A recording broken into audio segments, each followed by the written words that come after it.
Buonasera e ben ritrovati con l'informazione flash di News Sicilia. Vediamo insieme i titoli più rilevanti del pomeriggio. In apertura l'approvazione da parte dell'ARS della manovra Quater, un pacchetto di misure dal valore complessivo di circa 200 milioni di euro per interventi a sostegno del personale pubblico, dei settori produttivi e delle politiche sociali. Tra le misure più rilevanti figura la stabilizzazione del personale dei consorzi di bonifica e l'incremento di 10 milioni di euro del fondo di povertà.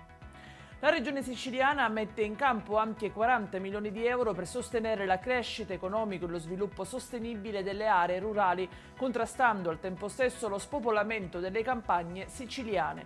Lo prevede un bando con contributi a fondo perduto fino al 60% per le piccole aziende, al 50% per le medie e al 40% per le grandi imprese.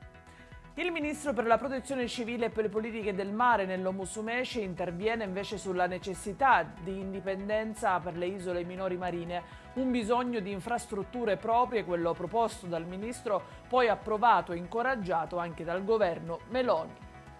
La cronaca con l'arresto di una donna di 32 anni a Cassibile nel Siracusano che ha aggredito dapprima il compagno mandandolo in ospedale con escoriazioni al collo e successivamente aggredendo i carabinieri.